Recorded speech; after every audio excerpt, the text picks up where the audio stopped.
सत्यवादी साहू संपर्क प्रदीप प्रज्वलन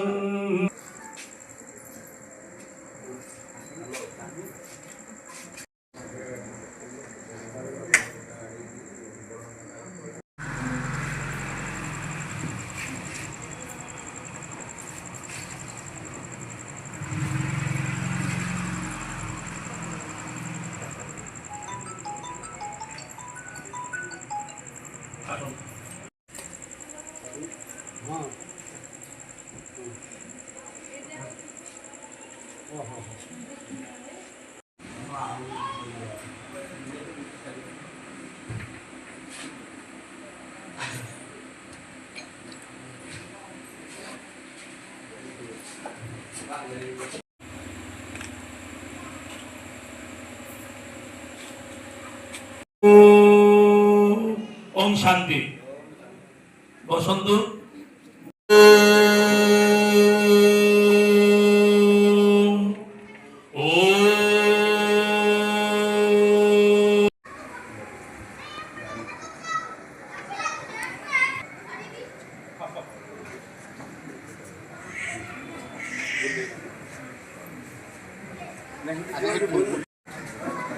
मध्य अनुरोध करुछि नयागढ़ जिला मधुवैश्य समाज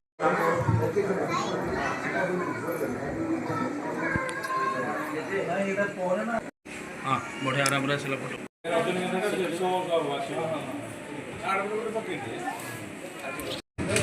समस्त को पुणी निवेदन करुछि आपण आसंतु हमर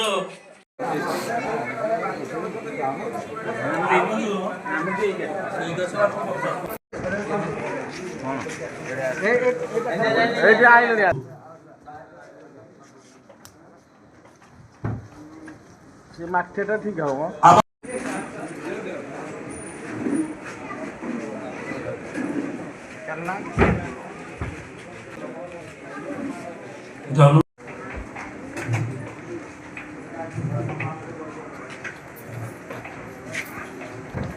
ओम सिद्धि आत्मा हि परमात्मा पदारविंदे निशस्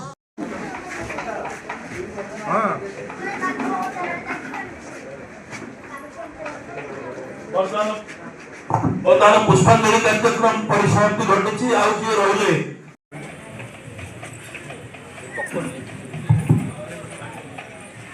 आदि जो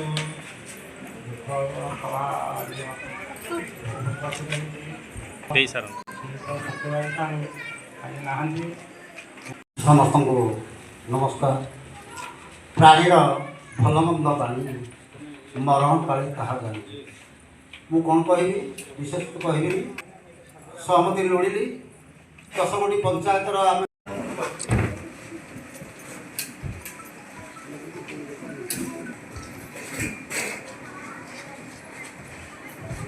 सत्यवादी साहूंकर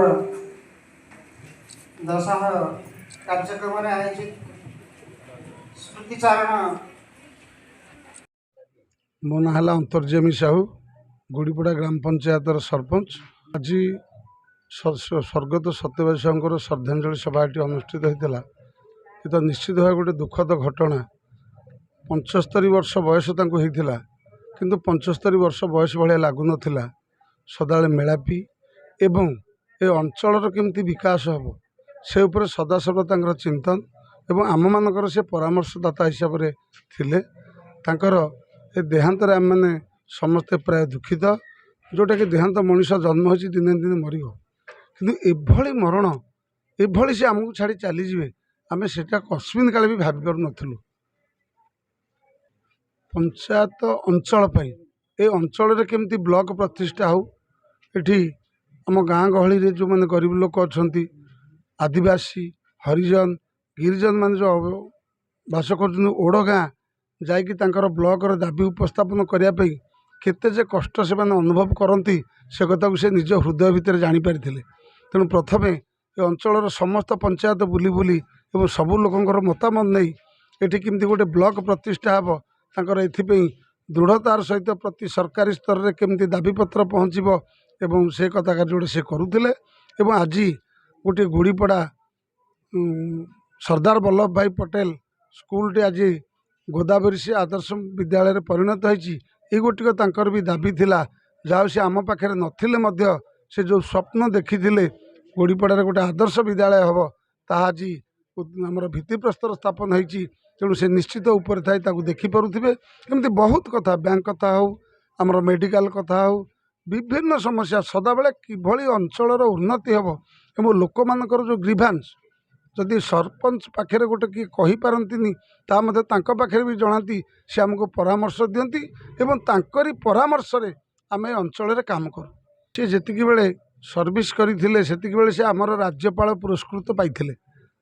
ହେଲ୍ଥ ଡିପାର୍ଟମେଣ୍ଟରେ ସେ ସର୍ଭିସ୍ କରୁଥିଲେ, ରାଜ୍ୟପାଳ ପୁରସ୍କୃତ ପାଇଛନ୍ତି। ଏବଂ ଏ ଅଞ୍ଚଳରେ ଯେତିକ ମନୋରଞ୍ଜନ ପାଇଁ ଯେଉଁ ସବୁ ଡ୍ରାମା, ନାଟ୍ୟ ଏସବୁ ଲେଖକ ସହିତ ନିର୍ଦ୍ଦେଶନା ଦିଅନ୍ତି ଏବଂ ନିଜେ ବି କଳାକାର ହେଇ ମଞ୍ଚରେ ବି ଛିଡ଼ା ହୁଅନ୍ତି। ଏଇ ଯେଉଁ ସବୁ ତାଙ୍କର ସମ୍ମାନ ଥିଲା। ତାଙ୍କର ବହୁତ ଗୁଡ଼ିଏ ଶିଷ୍ୟ ବି ତିଆରି କରିଛନ୍ତି ଏବଂ ଯାହାର ଯାହା କାମ କରିଛନ୍ତି ବହୁତ, ସେଥିପାଇଁ ଆଜି ଶ୍ରଦ୍ଧାଞ୍ଜଳି ସଭାରେ ବହୁ ସଂଖ୍ୟକ ମାନ୍ୟଗଣ୍ୟ ବ୍ୟକ୍ତିମାନେ ସମସ୍ତେ ଉପସ୍ଥିତ ରହି ତାଙ୍କର ସ୍ମୃତିଚାରଣ କରିଥିଲେ। ବାଚସ୍ପତି ମହୋଦୟଙ୍କର ସେ ଅତି ଘନିଷ୍ଠ।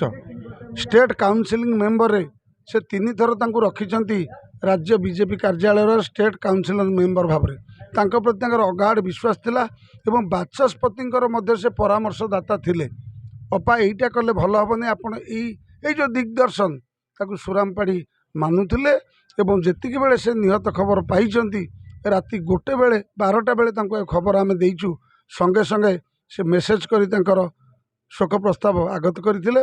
ଏବଂ ଏବେ ନାହିଁ ବହୁତ ଭାବେ ଯେହେତୁ ସେ ଭୁଲି ପାରୁନାହାନ୍ତି, ସମସ୍ତେ ଆସି ଏଭଳି ଲୋକ ଜଣେ ଆମ ପାଖରେ ନାହାନ୍ତି। କାଲି ହସି ହସି ବସି ସକାଳର ଚା ପିଇବା କଥା ହେଉ, ସଞ୍ଜବେଳେ ଛକ ଉପରେ ରହିକି ସମସ୍ତଙ୍କ ସହିତ ହସ ଖୁସି କରି, ହସ ଖୁସିରେ ମଧ୍ୟ ଯେମିତି ଆମର ବାଟୁଳା ସିଜାରୁ ଆମର ରେଲ ତିଆରି ହେଇଥିଲା, ସେଇଭଳିଆ ଯେଉଁ କାର୍ଯ୍ୟକ୍ରମ ଏଇ ହସ ଖୁସି ଭିତରେ ମଧ୍ୟ ସେ ସାରାଂଶ କାଢ଼ନ୍ତି। ସେ ଯେଉଁ ବହୁତ ମେଳାପି ଥିବାରୁ ସମସ୍ତଙ୍କର ଆଗ୍ରହ ସତ୍ତ୍ୱ ବଳରେ ଆଜି ତାଙ୍କର ଶୋକ ସଭାରେ ସମସ୍ତେ ଉପସ୍ଥିତ ଅଛନ୍ତି।